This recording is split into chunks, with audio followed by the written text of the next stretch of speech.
Welcome back to the Timur Podcast, a show where you and I delve into the life, conquests, character, and legacy of Amir Timur.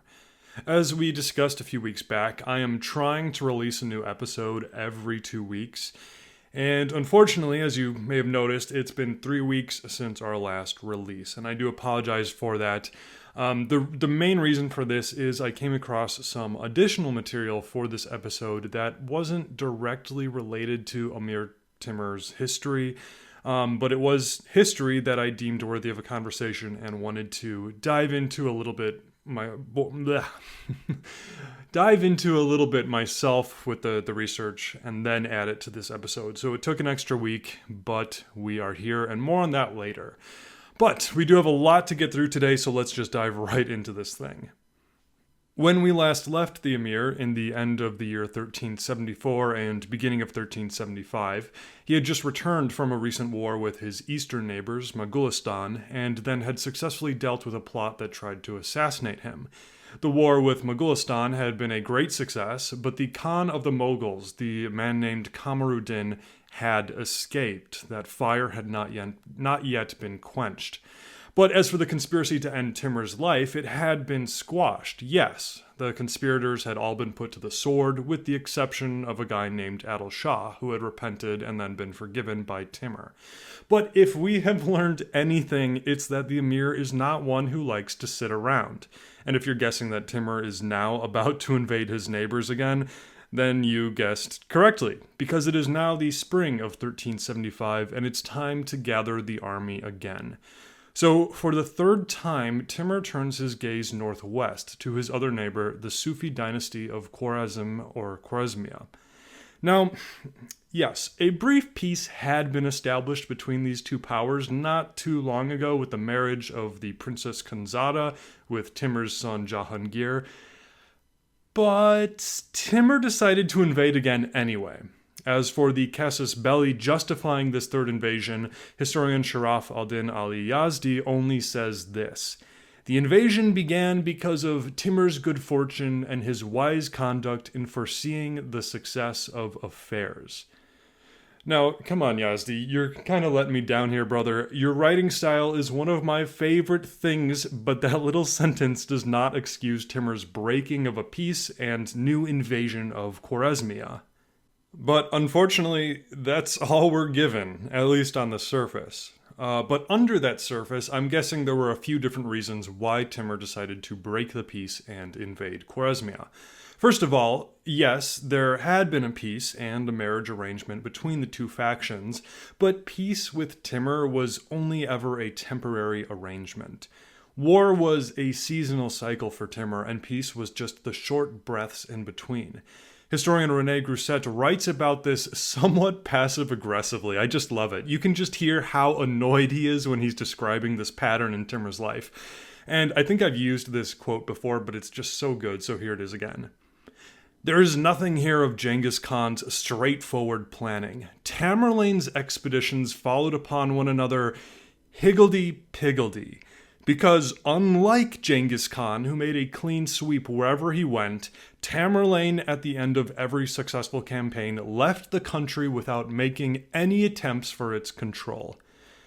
So, peace on the 14th century steppe was not a 21st century international law establishment from Geneva or Paris that ended the war completely. There was no VK Day that Timur was celebrating after his first two invasions of Khwarezmia.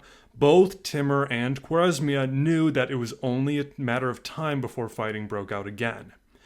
But, as for a second possible reason, I'm going to take a guess here and guess that the recent attempt on Timur's life had maybe gotten under his skin a little bit. We've covered this 1,000 times, but we're going to do it again because we need to. The clock is against Timur. He has to keep his own tribes happy, and even when he successfully invades Moghulistan, there were still tribal leaders who wanted him dead. But even so, the best way to keep new conspiracies from arising is keep the tribes busy with war. It's not a fail-safe option, but it is the best option. And because he had just invaded his neighbors to the east, Moghulistan, his neighbors to the west, Khwarezmia, was the next logical choice. Thus, the spring of 1375 brings us to our third invasion of Khwarezmia. Timur assembled the army, raised up the standards, and plunged deep into the heartland of Khwarezmia, getting ever closer to the capital, the city of Urgench. Now, while this invasion was happening, Timur had also ordered a separate army to invade back into Moghulistan in the east on what was sort of an assassination mission. Go and find Kamaruddin, Khan of the Mughals, and kill him. So the second army was led by several different tribal leaders, including Adil Shah, who had only so recently tried to kill Timur with that conspiracy last episode.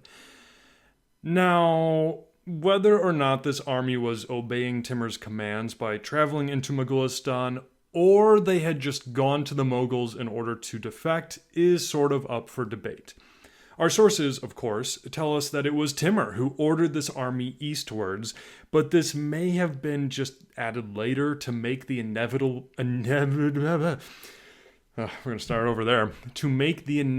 betrayal so much more egregious.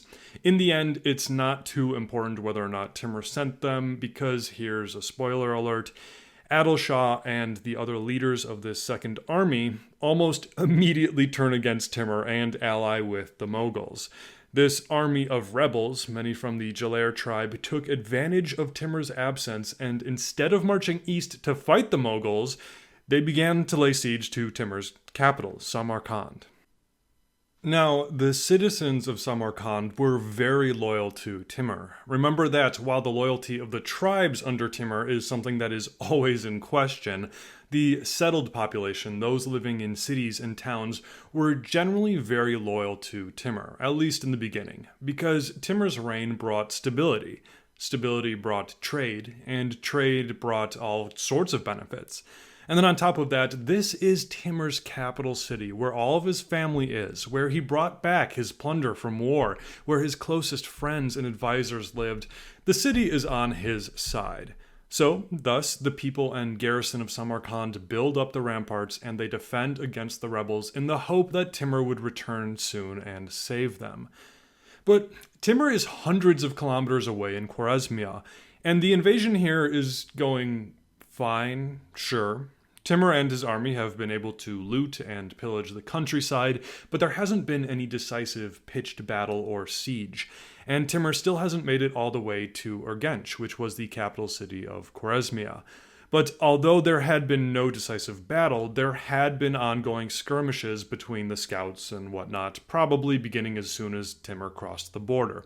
And that's pretty standard for war etiquette. If an army invades your land and you don't want to meet them in the field for battle, then your best bet is to harass the invaders as much as possible. We're talking hit and run tactics, looking for stragglers and taking them out, attacking baggage trains, killing their scouts, etc. So these little skirmishes have been taking place as Timur advances with his army. And a couple of our sources tell us of a story during these skirmishes that I just have to tell you.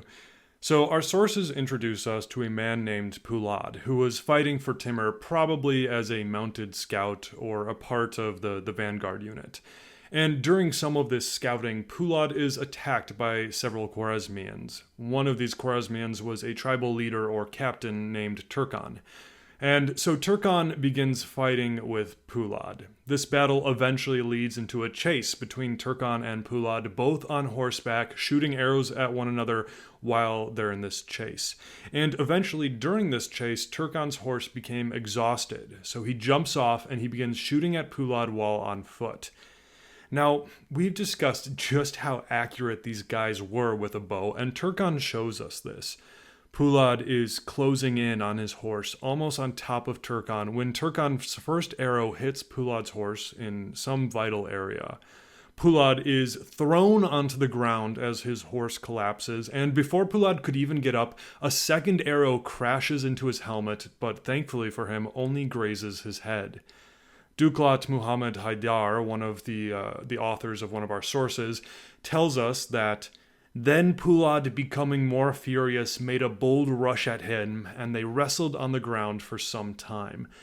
And this just kind of shows how vicious skirmishing could become, with both men, without horses, unable to grab their weapons, wrestling in the dirt, trying to gain victory through whatever means necessary.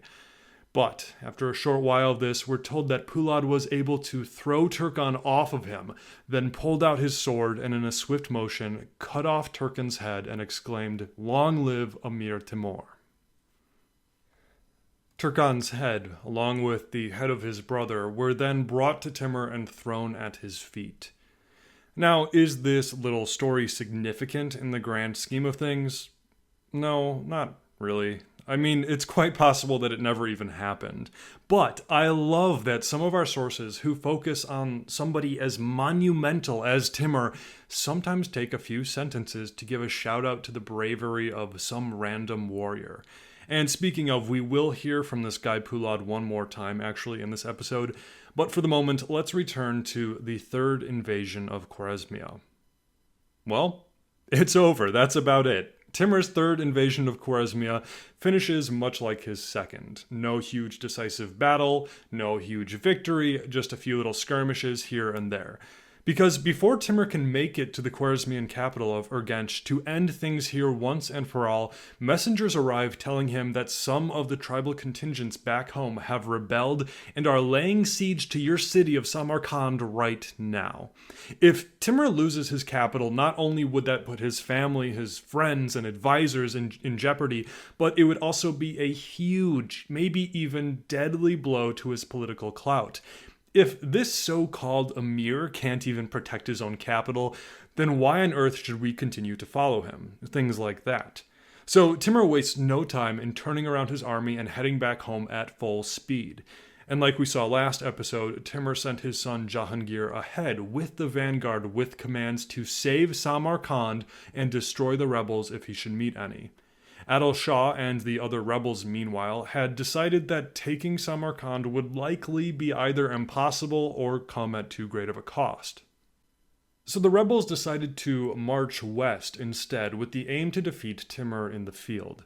Jahangir's vanguard finally met with the rebels outside of Bukhara, which is about 250 kilometers or so west of Samarkand.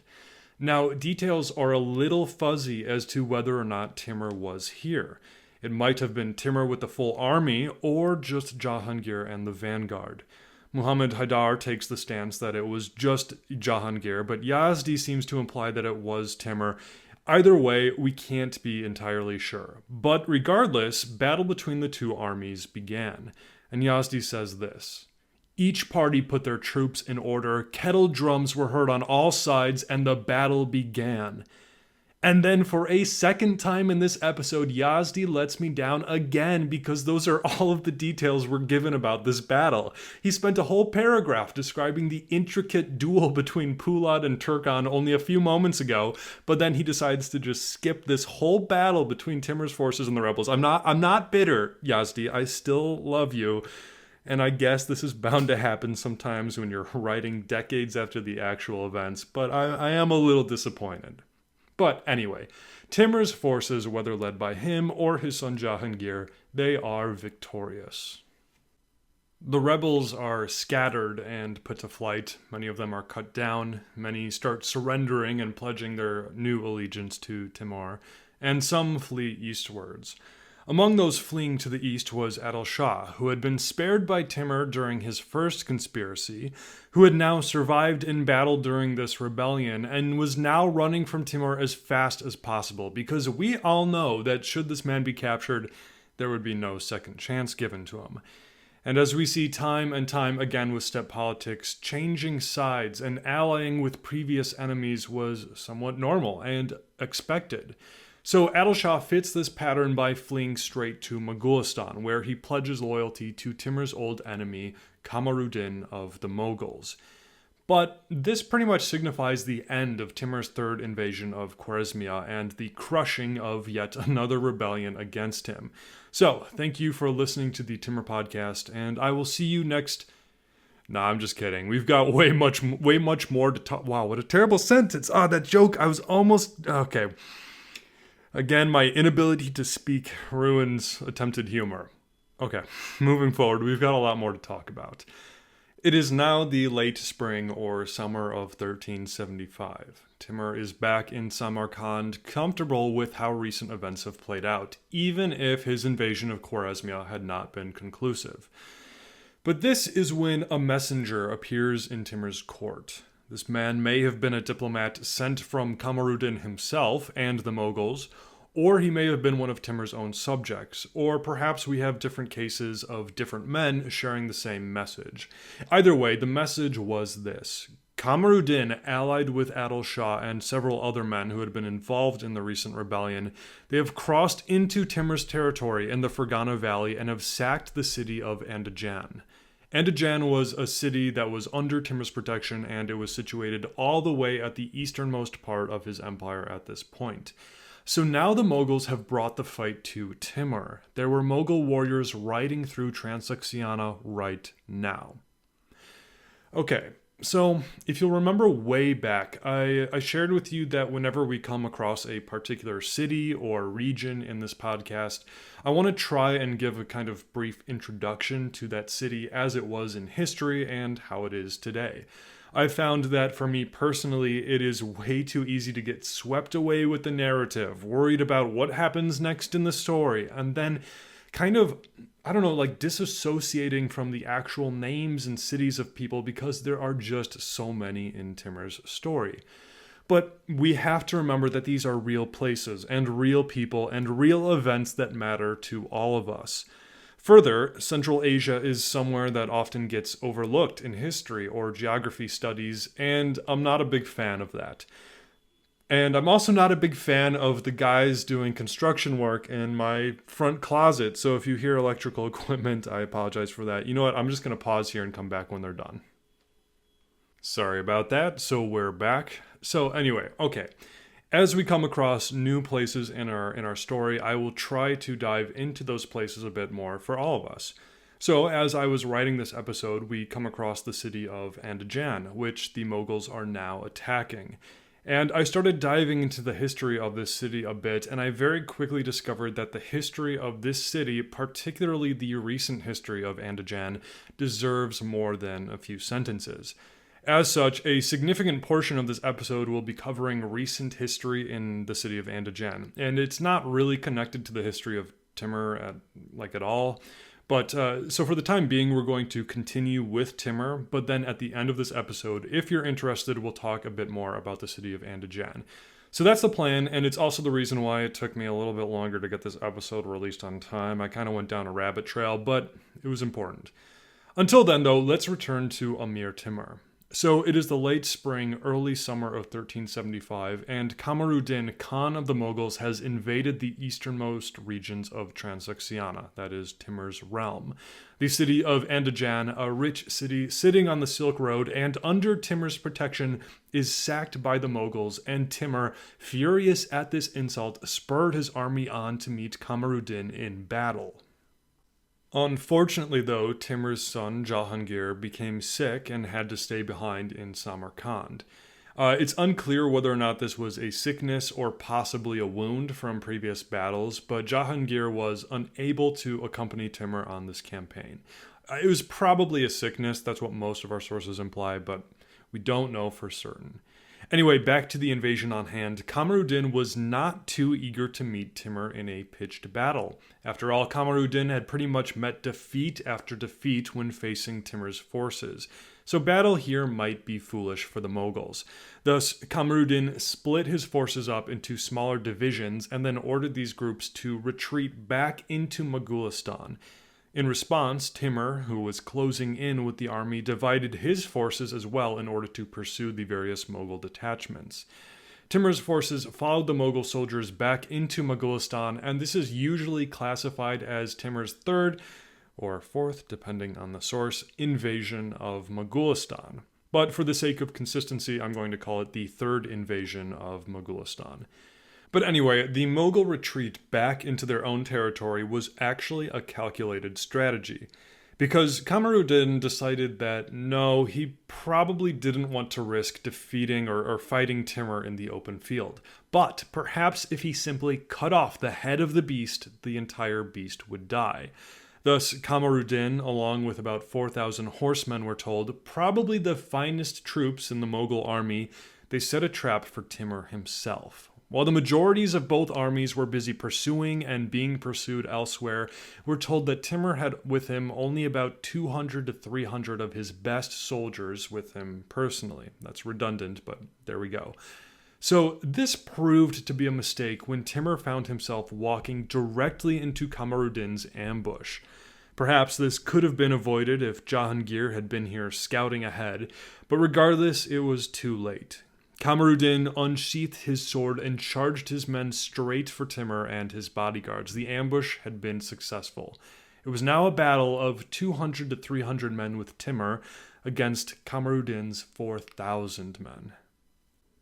Yazdi gives us a speech made by Timur right before the two lines clash, though.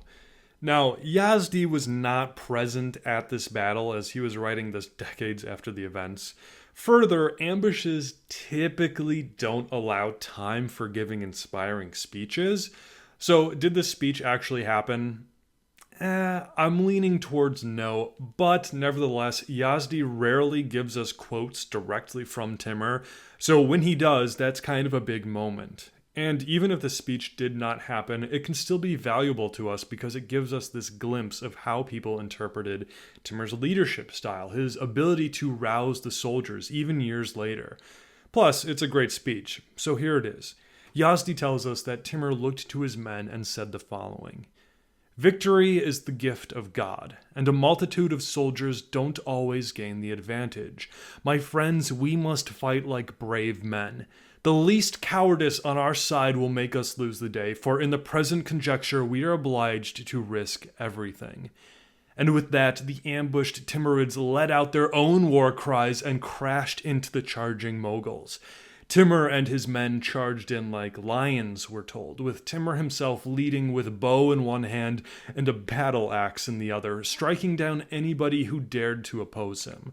And very soon, against all odds, Kamaruddin and his warriors were thrown into a rout. Timur's alleged autobiography has this great sentence that says that the Mughals became the food for his victorious sword, because Timur was indeed victorious. Well, that's at least one version of the events. Yeah, our primary sources that talk about this battle tell us of the incredible way in which Timur rose above the odds and routed his foes. Now, it is entirely possible that that is the truth. After all, this is Amir Timur who we're talking about here. We've seen him rise against the odds before, and he will certainly rise against the odds in the future. But here's where details might get a bit complicated for this narrative. First of all, Kamaruddin escaped. Yazdi tells us that he escaped on foot because his horse was dead. He was covered in wounds and bruises, and his closest bodyguards were slain as he retreated, but he still did get away. And then further, Mughal resistance to Timur's soldiers only continued and intensified. I don't know if that would necessarily happen here if their Khan had just been soundly defeated and returned to them on foot and almost dead.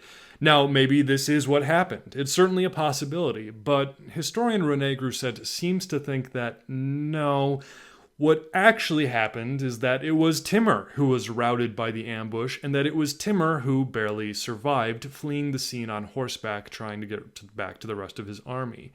But then again, with that narrative, you could make the same argument I made earlier. Would the rest of Timur's army be eager to fight after finding their Amir defeated and barely able to make it back to them? We just don't know. And unfortunately, our different sources tell or imply different things, and then later historians have their own opinions.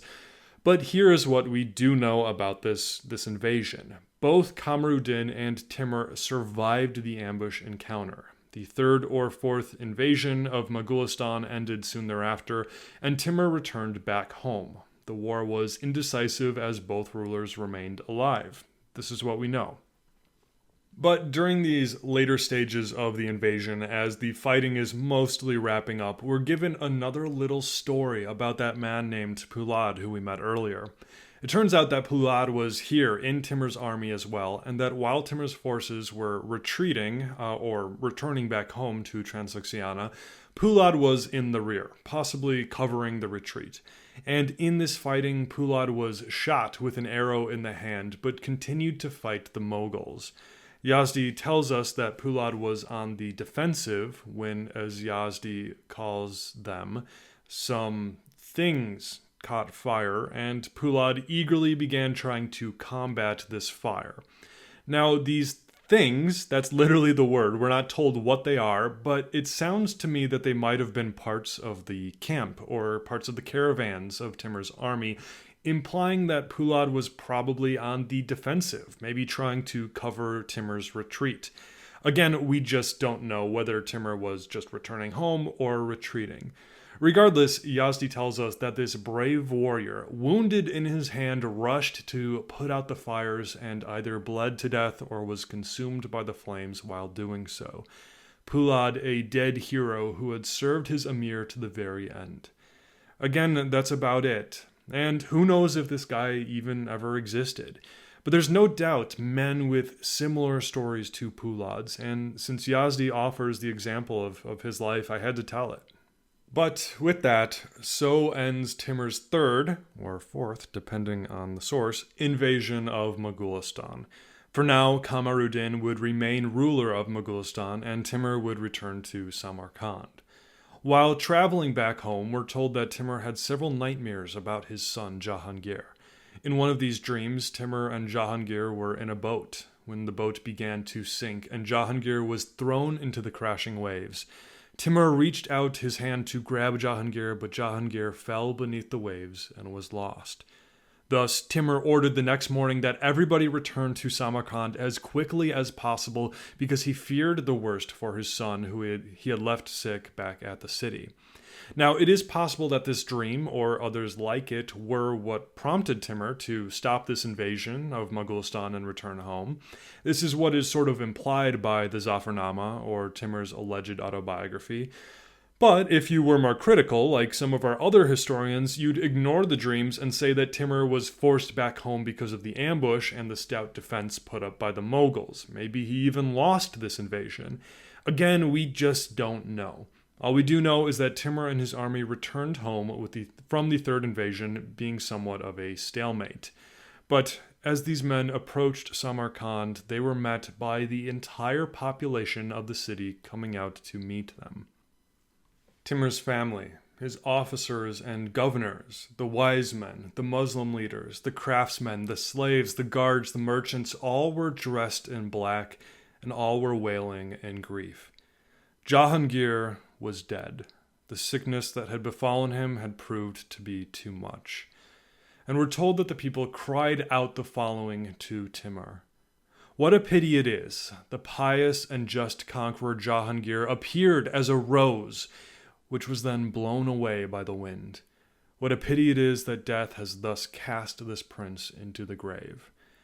Timur's favorite son, his pride and joy, one of his best commanders, and the man who had led his vanguard, was dead at the age of only 20. And to say that Timur was devastated would be an understatement. Yazdi says this: everything then became melancholy and disagreeable to him, and his cheeks were almost always bathed in tears. He clothed himself with mourning, and his life became uneasy to him.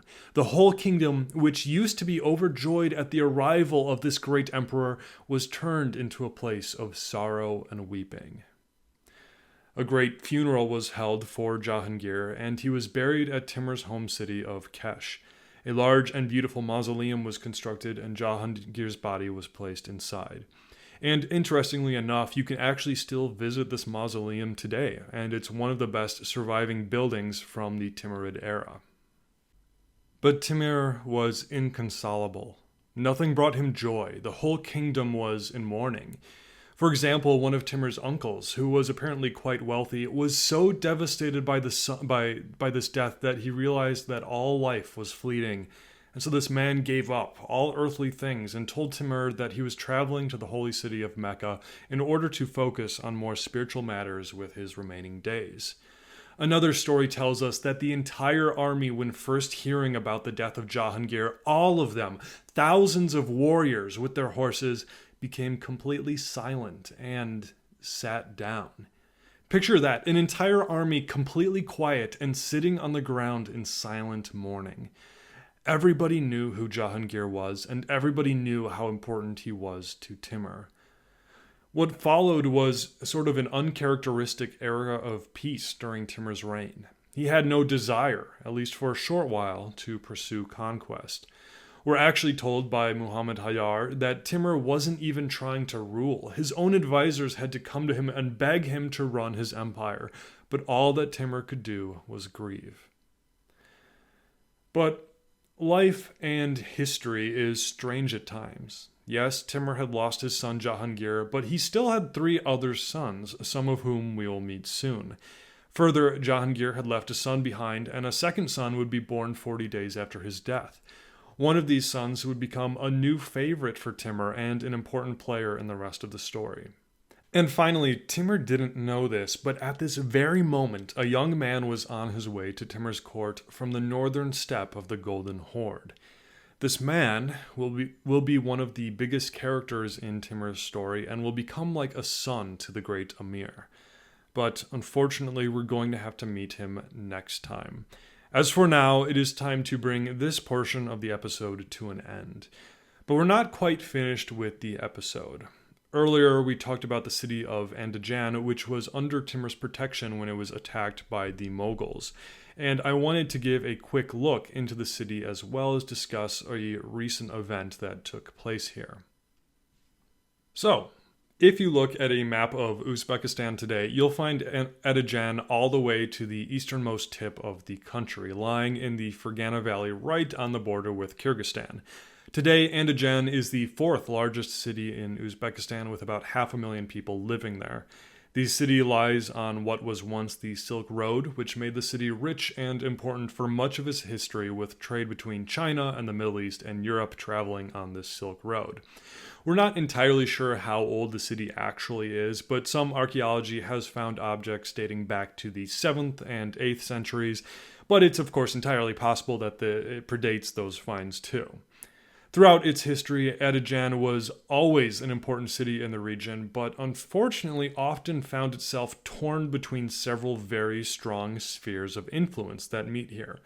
For example, it's kind of in a religious crossroads, and this is very simplified, but you've got Russian Orthodox Christianity to the north, Islam to the west, Buddhism to the east, Hinduism to the south. Politically, the area was under the influence of various Muslim kingdoms throughout the medieval era, eventually falling under Mongolian control with Genghis Khan, and then back under the influence of different successor states or Khanates, including Timur, of course. But moving towards more recent events, in 1876, the Khanate of Kokand, which had been a primary power in Central Asia at this time, was conquered by the expanding Russian Empire. With this, Andijan fell under Russian control, and this began an era of heavy Russian influence. Unfortunately, though, tensions were often high between the people of Andijan and the Russian government. For example, in 1898, there was an uprising in the city in which Uzbek nationalists stormed the Russian garrison, killed several Russian soldiers, and declared that Russian law was incompatible with Sharia law, as well as the fact that Russia just wasn't concerned with the well-being of the Uzbek people. This rebellion was crushed and the leaders were executed, but it's a glimpse into how this region had and has several powerful ideologies which sometimes are vastly different from one another. In 1917, with the Communist Revolution of Russia, the city transitioned to Soviet control, and for a time this brought a period of relative stability and even economic progress. Industry started to boom in the city, exports increased as well as the population. But things became complicated in 1991 with the collapse of the Soviet Union. The Soviet collapse brought a significant decrease to the growing industry of the city, and the local economy began to nosedive as this new country of Uzbekistan tried to find its foothold in the post-Soviet world. A man named Islam Karimov became Uzbekistan's first president and served from 1991 until his death recently in 2016. And public opinion on President Karimov is very divided, with many praising him for building up the Uzbek identity post-Soviet Union, but others criticizing his office as utterly corrupt and sometimes even violent. And I have not studied him in depth, though, and I really don't think I have a firm enough position to say anything else about him right now, but he is a part of what we're going to discuss. And yes, I know it is kind of weird and out of place for a podcast that focuses on the Timurid era of Central Asia to then discuss things that happened just a few years ago. But here's the thing. While reading about the city of Andijan, I came across a topic that I had never heard of, but a topic that I believe needs to be told and talked about more. So here it is. The event I want to talk about began in 2004, just a few years ago. In June of 2004, in the city of Andijan, 23 local businessmen were arrested by the Uzbek government for, quote, extremism, fundamentalism, and separatism. These three words are somewhat of a paraphrase of what are often called the political three evils in communist China. That is, three evils against the state: terrorism, separatism, and extremism. And that's just kind of a bit of a glimpse into the Chinese influence on Uzbekistan, which I found interesting. Anyway, the local police claimed that these 23 businessmen were using their newfound wealth to finance various Islamic terrorist organizations in order to destabilize the country. The businessmen, in contrast, claimed that they had been arrested because the government feared them for their growing financial clout as well as their popularity with the citizens of Andijan. An American lawyer present during these proceedings, a woman named Melissa Hooper, supported the claims of the businessmen by stating that the arrest had less to do with religion and more to do with the failure of the businessmen to pay off various corrupt government officials. Now, as you can see, those are two very different explanations on what's happening here. And with the events that follow, there are two very different sides to the story. I'm going to try and give you both sides, and you'll probably be able to tell which side I fall on, but as a disclaimer, I am by no means an expert on post-Soviet Central Asian politics or current events, so please do remember that. But anyway, here's where the sides of our story do agree. The 23 businessmen were held by the Uzbek government, with their trial set for early May in 2005. During this multi-day trial, thousands of civilians protested the trial outside and demanded that the men be freed. The protest was originally organized by the families of the men, but quickly grew in popularity and attendance. The protests were mostly peaceful. There might have been some violence that broke out, but for the most part, it was peaceful and the government allowed it to happen. Still, though, the 23 businessmen were found guilty and taken to prison. And this is when the situation went from stable to problematic. So on that night, on the night of May 12th and early morning of May 13th, 2005, armed individuals not associated with the Uzbek government overran the prison, freed the businessmen, and then proceeded to take control of several of the city's governmental buildings, as well as taking some government workers hostage. These armed individuals then sent word to the Uzbek government in which they demanded that President Karimov resign from power. Now, sources differ on who these individuals were, and of course you have different people saying different things. The official government report is that these individuals were terrorists working for various Islamic extremist cells. The other side of the story says that these were mostly just armed citizens who were concerned about government overreach and corruption with this treatment of the businessmen. Either way, the next day, on May 13th, 2005, thousands of people gathered in the central square of the city protesting against the Uzbek government. In response, Uzbek soldiers and security forces were deployed around the square. A perimeter was secured, but the mob, or crowd, was allowed to continue their protests. This went on for several hours as a kind of showdown between the people in the square and the soldiers around it. And here is where our two primary explanations on the event split. I will tell you the official Uzbek government explanation first. President Karimov later explained to the world that the crowd that had gathered was led by a group of terrorists and criminals who were hiding behind women and children as human shields and taking government workers prisoners in order to promote Islamic terrorism by destabilizing the region. President Karimov also stated that any attempts to talk with the group had proved to be completely fruitless. Then, during the standoff, this armed mob began firing at government soldiers. The government thus took defensive measures and fired back. In the end, Uzbekistan states that only 9 insurgents were killed, with 34 people wounded in the crossfire. But order was soon reinstalled and all terrorist operations were stopped. Government control of the city was then reestablished and the captured terrorists were sent to trial.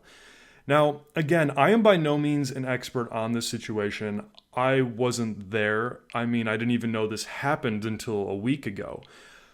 But with that said, here's the other side to the story of events, which again may or may not be true, I don't know. But here it is, here's the other side. May 13th.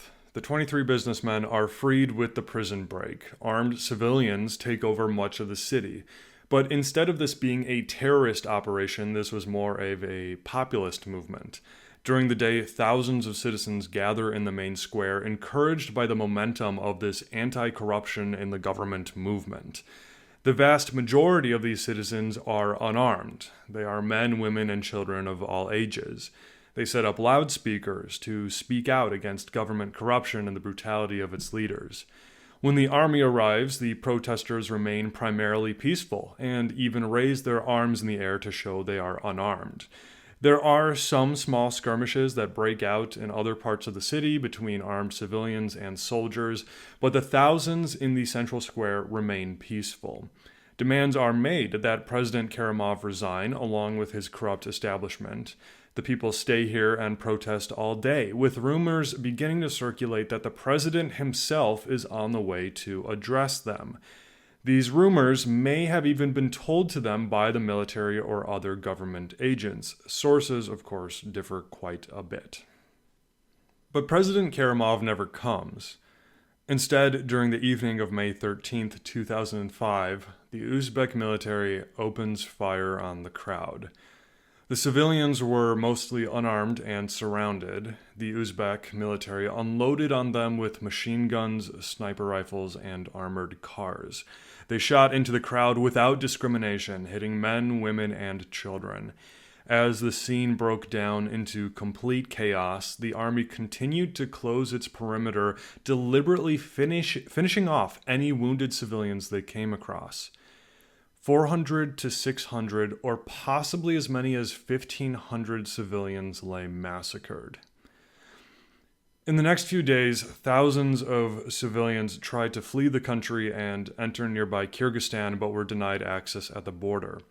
Uzbek helicopters flooded the skies as fighting broke out throughout the Fergana Valley, before any opposition to the government was eventually crushed. As for the dead, more and more reports began to circulate that planes had taken off with the bodies in order to throw them into hidden mass graves, while other bodies were just thrown into a nearby river. And yet, even in the face of this brutality and carnage, the very next day, thousands of people again gathered in the main square of Andijan, chanting that the government and the army were killers and murderers. So, as you can see, those are two very different versions of the event, sometimes called the Andijan Massacre. And unfortunately, I cannot conclusively tell you what the truth is. But here's what we do know with what followed.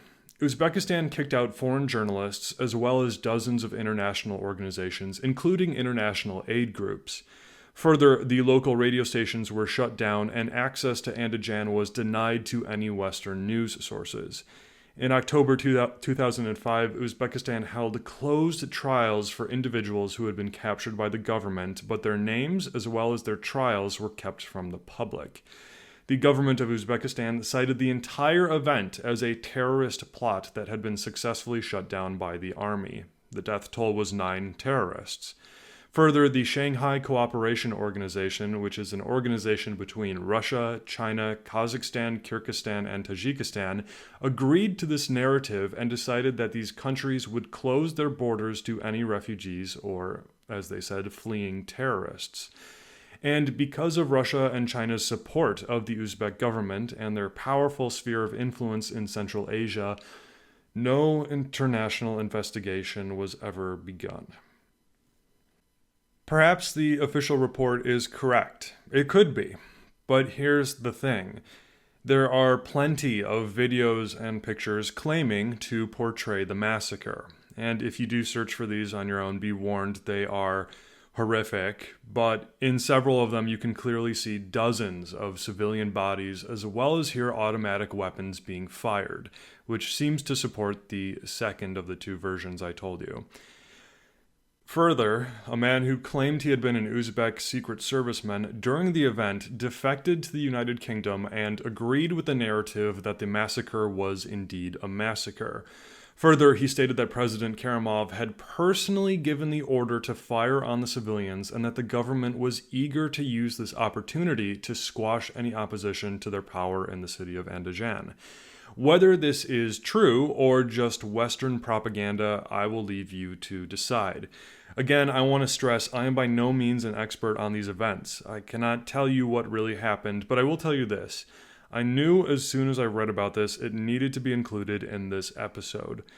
Further, and I know that I am uneducated on the matter and sort of a nobody, but personally, I wholeheartedly believe that whatever happened in Andijan on May 13th, 2005, whatever those events were, they need to be remembered as well as be fully investigated by an international committee. And that is really all I can say about the events on Andijan on May 13th, 2005. But that kind of wraps up this unorthodox episode of the Timur Podcast. As always, thank you for listening, and if you listened all the way through this, a special thanks to you.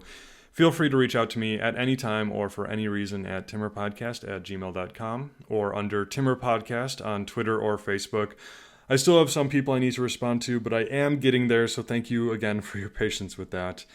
Anyway, next time we join Timur, we will meet a mysterious man from the north, along with Timur's next set of wars, of course. For any peace with Timur is short-lived. But I will see you soon back here on the step, right here on the Timur Podcast.